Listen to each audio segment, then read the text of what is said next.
I got so much motherfucking design on right now. Break it down, bring it back, make it clap. I got 3 old thoughts, new block, where that dick. Bitches on my line, and you know. Assalamualaikum warahmatullahi wabarakatuh. Sebelumnya perkenalkan, nama saya Muhyiddin Latifah dengan NIM 52106130006 dari program studi Pendidikan Bahasa dan Sastra Indonesia semester 5. Di sini saya akan membuat video tugas ujian tengah semester mata kuliah apresiasi drama dengan materi unsur-unsur dalam drama. Dan berikut pemaparannya. Karya sastra memiliki beberapa struktur yang bersistem, berkaitan, dan saling menentukan satu sama lain. Drama dikelompokkan sebagai karya sastra karena menggunakan media bahasa. Sebagai salah satu genus sastra, drama dibangun oleh unsur intrinsik dan ekstrinsik.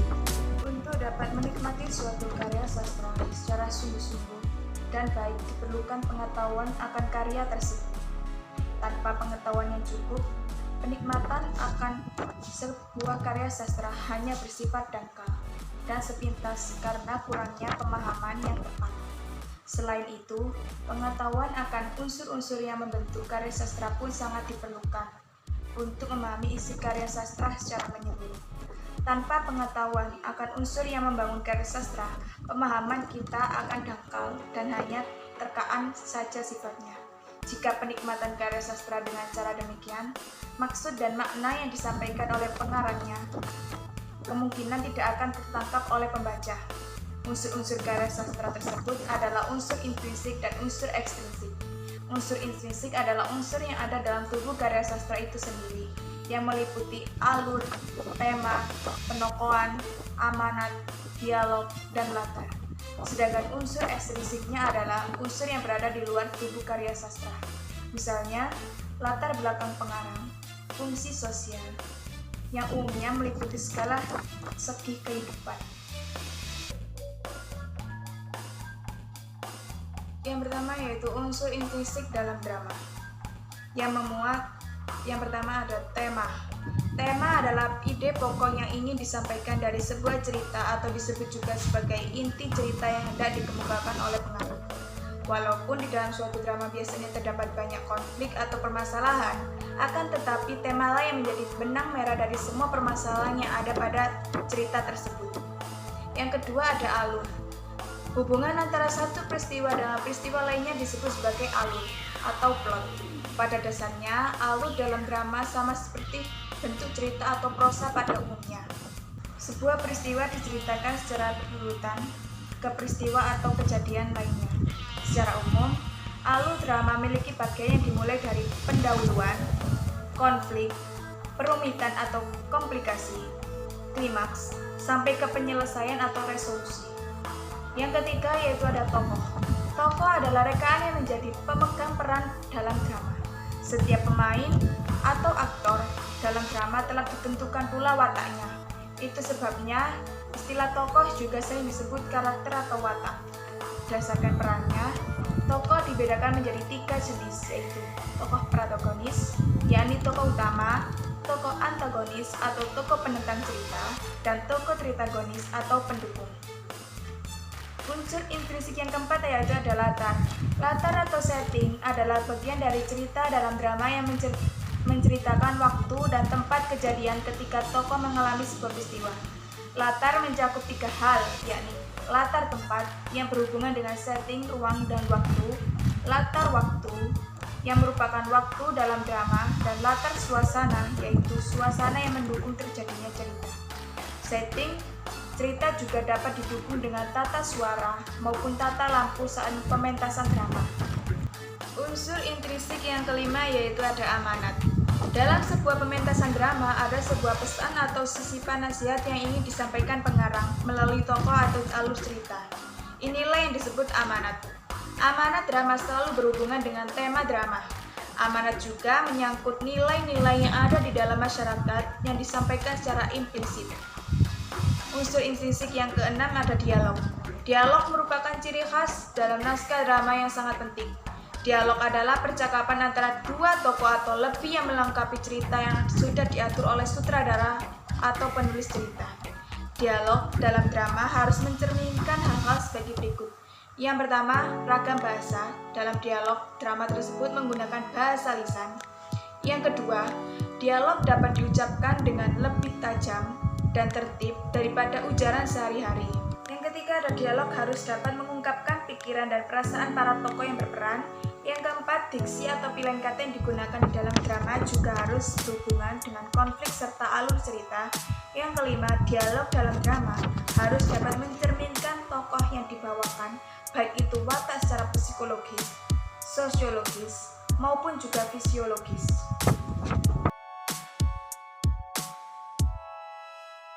Dan unsur eksplisit dalam drama yakni merupakan unsur yang berasal dari luar drama. Unsur-unsur tersebut meliputi yang pertama ada konteks sejarah. Konteks sejarah adalah latar belakang historis, sosial, dan budaya saat drama itu ditulis dan dipentaskan. Konteks ini dapat dipengaruhi oleh tema, alur, hingga karakter-karakter dalam drama. Yang kedua ada penulis. Penulis adalah individu yang menulis cerita drama dan seluruh unsur intrinsik adalah bagian dari cerita yang dibuat oleh penulis. Yang ketiga ada penerimaan publik.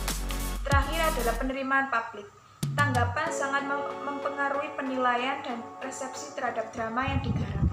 Biasanya, tanggapan ini diberikan oleh penonton, kritikus, ataupun masyarakat yang terlibat dalam suatu pementasan drama itu tersebut.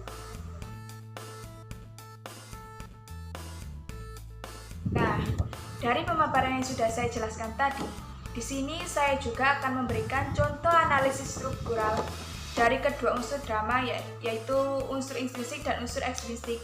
Dalam drama Awal dan Mira karya Utuy Tatang Santoni. Dari video YouTube yang sudah saya tonton tadi, dari channel YouTube Teater Putih Official, berikut analisis strukturalnya. Yang pertama untuk unsur intrinsik. Dalam hasil analisis struktural drama Awal dan Mira karya Utuy Tatang Santoni, ditemukan unsur intrinsik yang membangun naskah drama tersebut, yakni untuk unsur intrinsik yang pertama yaitu ada tokoh. Untuk tokoh yang pertama yaitu ada karakter Awal yang dijelaskan pertama kali melalui adegan 2. Awal digambarkan sebagai seorang laki-laki muda yang secara jasmani lemah, badannya terlihat kurus dan rambutnya gondrong, tidak terpelihara. Awal memiliki watak yang temperamen. Ia mudah marah dan tersinggung. Awal juga memiliki karakter yang keras kepala. Untuk tokoh yang kedua yaitu ada Mira. Mira adalah seorang gadis cantik yang sederhana. Mira digambarkan sebagai gadis pekerja keras, walaupun hanya sebagai tukang kopi. Mira adalah gadis yang pintar. Mira tidak mudah dibohongi dan dimanfaatkan oleh orang lain. Watak Mira yang keras kepala dan tertutup lebih dipengaruhi oleh pikirannya yang realistis dan memandang hidup. Mira tidak ingin melihat orang yang dicintainya kecewa dengan kenyataan fisiknya yang cacat. Tokoh yang ketiga yaitu ada si baju putih dan si baju biru yang digambarkan sebagai laki-laki berusia 30 tahun. Si baju putih badannya agak pendek, sedangkan si baju biru berbadan besar dan tinggi. Keduanya digambarkan sebagai laki-laki berandalan. Karakter si baju putih dan si baju biru merupakan laki-laki yang memiliki mentalitas gadungan. Melalui dialog yang diucapkan si baju putih dan si baju biru di beberapa adegannya, tercermin watak mereka yang bermulut besar dan suka mencampuri urusan orang lain. Untuk tokoh yang keempat yaitu karakter wartawan, merupakan karakter laki-laki yang usianya sebaya dengan karakter Awal. Memakai kacamata dan tangannya memegang map tempat surat-surat. Karakter juru potret pun digambarkan sebaya dengan karakter Awal. Karakter juru potret memakai celana pendek dan menjinjing kodok. Karakter fisik mereka merupakan visualisasi dari profesi yang mereka jalani, seperti map, surat, dan kodak yang mereka bawa. Watak kedua karakter tersebut termasuk orang yang oportunis. Yang kelima ada tokoh Ibu Mira. Karakter Ibu Mira digambarkan sebagai perempuan yang muda lanjut usia. Ia merupakan sosok ibu yang sangat pengertian pada anak perempuannya. Karakter ibu pun digambarkan sebagai sosok orang tua yang pekerja keras. Pada usianya yang sudah lanjut, ibu masih mau membanting tulang membantu anaknya bekerja di kedai kopi. Yang keenam ada tokoh laki-laki tua dalam naskah drama Awal dan Mira yang memiliki sifat ramah. Untuk tokoh yang selanjutnya yang ketujuh, tokoh si perempuan dalam naskah drama Awal dan Mira memiliki sifat pencemburuan dan tidak tahu etika. Yang ke-8 ada tokoh anak laki-laki dalam naskah drama Awal dan Mira, sama halnya dengan tokoh-tokoh lainnya yang hanya berperan sebagai tokoh pendukung. Tokoh anak laki-laki memiliki sifat penurut. Hal tersebut terbukti ketika Mira menyuruh anak laki-laki tersebut untuk menyampaikan perkataannya pada Awal. Ke-9 ada tokoh laki-laki muda, bahkan hanya muncul pada babak pertama. Tokoh tersebut adalah laki-laki muda yang memiliki sifat pasrah. Untuk unsur intrinsik yang kedua ada alur. Cerita dalam naskah drama Awal dan Mira ini disusun dengan menggunakan kombinasi alur lurus dan alur sorot balik secara bergantian. Maksudnya, sebagian ceritanya menggunakan alur lurus dan sebagainya menggunakan alur sorot balik. Kedua alur tersebut menjalin dalam kesatuan yang padu sehingga tidak menimbulkan kesan adanya dua buah cerita atau peristiwa yang terpisah, baik waktu maupun tempat kejadiannya. Untuk unsur intrinsik yang ketiga yaitu ada tema. Tema yang terdapat dalam naskah drama Awal dan Mira ini adalah tentang percintaan, di mana kita harus selalu berjuang dan berusaha untuk mendapatkan apa yang kita inginkan dan bagaimana kita untuk tetap selalu mensyukuri nikmat yang telah dimiliki. Mira mempunyai gagasan penting yang berupa pemikiran atau tema yang ingin disampaikan oleh pengarang pada penikmatnya, yakni bahwa cinta tidak memandang perbedaan status sosial, melainkan membutuhkan kejujuran dan kepercayaan. Selanjutnya ada latar. Latar tempat dalam naskah drama ini dijelaskan secara lengkap, seperti mana tempatnya, yang pada dialog Ibu Mira menjelaskan tempat yang ditempati oleh tokoh. Pada dialog kopi susu dan di mana Ibu Mira keluar dari dalam kedai. Untuk latar waktu peristiwa pada naskah drama ini banyak berlangsung pada malam hari. Salah satu peristiwa yang berlangsung pada malam hari yaitu ketika laki-laki tua datang ke kedai kopi Mira dan mengatakan bahwa malam ini sepi sekali, yang pada dialog, sepi sekali malam ini Mira. Latar suasana pada naskah drama ini yaitu sepi dan tegang. Suasana sepi terjadi ketika seorang laki-laki tua yang sedang berada di kedai kopi Mira merasakan bahwa pada malam ini suasana sepi sekali. Sepi sekali malam ini ya Mira. Selain suasana sepi yang dirasakan, ada suasana lain yang dihadirkan di dalam naskah ini, yaitu suasana tegang. Suasana tegang ini terjadi ketika si baju biru dan Awal bertengkar mengenai Mira. Untuk selanjutnya ada unsur intrinsik yang kelima yaitu gaya bahasa. Gaya bahasa pada naskah Awal dan Mira ini ada dua, yaitu yang pertama ada majas hiperbola. Karena di dalam kalimat tersebut ada kata berjalan di muka. Kalimat itu terlalu berlebihan karena pada hakikatnya berjalan tidak mungkin di muka. Kalimat ini bermajasa hiperbola yang melebih-lebihkan. Yang kedua ada majas metafora. Karena pada kalimat ini terdapat objek yang bersifat sama dengan tujuan untuk menyampaikan dalam bentuk ungkapan yaitu badul. Untuk unsur intrinsik selanjutnya yaitu ada amanat. Amanat dalam naskah drama Awal dan Mira ini ada 3. Yang pertama ada bertekad kuat dan semangat tinggi. Pesan ini disampaikan melalui tokoh Awal yang senantiasa berusaha menaklukkan hati Mira dan membujuk Mira untuk mau bersamanya walaupun banyak hal yang mengganggu usahanya. Untuk mendapatkan Mira, Awal tetap semangat dan bersikeras mendapatkan cintanya Mira dengan cara mendatanginya hingga mengirimkannya surat.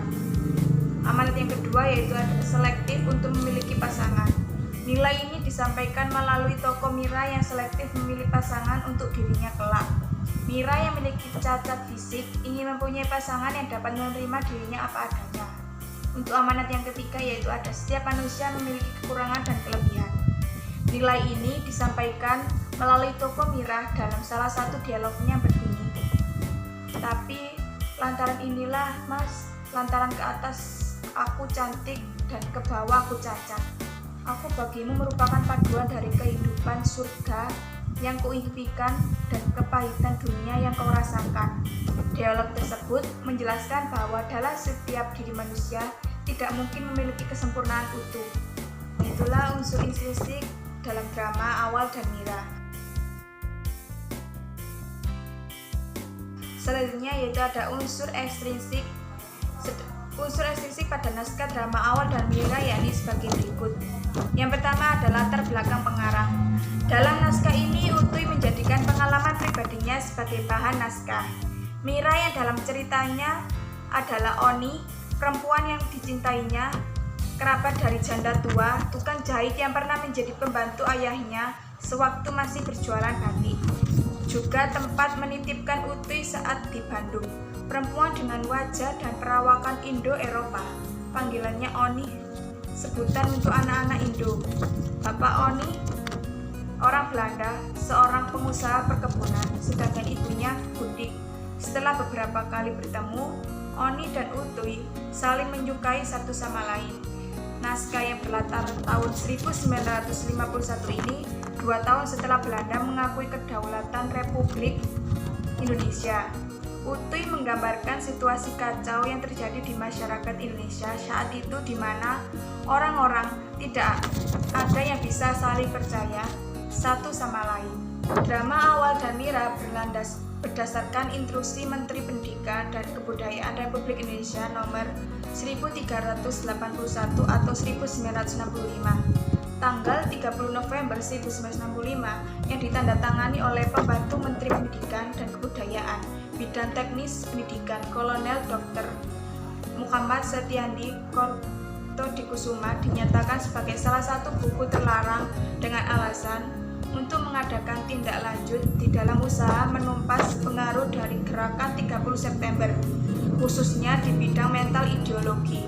Utuy Tatang Santoni dipandang sebagai tonggak penting dalam maraknya drama realis di Indonesia. Realisme konvensional dan neutralisme pada saat itu menjadi pilihan berbagai generasi karena sudah terbiasa dengan teater berat. Naskah ini tidak hanya terkenal di Indonesia, melainkan sampai ke Malaysia. Naskah ini juga termasuk naskah terpenting dalam periode 50-an. Sampai saat ini, naskah Awal dan Mira masih sering dipergunakan untuk pementasan para pelajar maupun para anggota kesenian. Untuk unsur ekstrinsik selanjutnya yaitu ada fungsi sosial. Selain sebagai media penghibur bagi masyarakat, tetapi juga sebagai pembaru dari pemerombak dari tradisi yang dijalani oleh masyarakat saat ini. Naskah drama Awal dan Mira karya Utuy Tatang Santoni cukup menghibur masyarakat dengan kisah percintaan seorang pemuda bernama Awal yang memperjuangkan cintanya kepada perempuan cantik bernama Mira yang berakhir tragis karena ternyata Mira hanyalah seorang perempuan cacat akibat peperangan yang terjadi setahun yang lalu. Awal merasa ditipu yang tidak mau menerima Mira. Begitupun dengan Mira. Ia sedih dan merasa kecewa karena reaksi Awal ternyata sesuai dengan dugaannya selama ini. Naskah Awal dan Mira pertama kali diterbitkan pada tahun 1949 di sebuah majalah. Pandangan masyarakat pada saat itu tidak jauh berbeda dengan masyarakat pada saat ini yang hanya menilai seorang dari fisik dan membedakan kedudukan kondisi status sosial dalam bergaul. Jadi, fungsi sosial sastra dalam naskah ini tidak dapat mempengaruhi pandangan masyarakat terhadap orang-orang yang memiliki kekurangan fisik dan kedudukan kondisi status sosial yang lebih rendah. Sekian dari pemaparan yang sudah saya sampaikan. Saya mohon maaf apabila ada salah kata dalam pengucapan. Saya akhiri. Wassalamualaikum warahmatullahi wabarakatuh.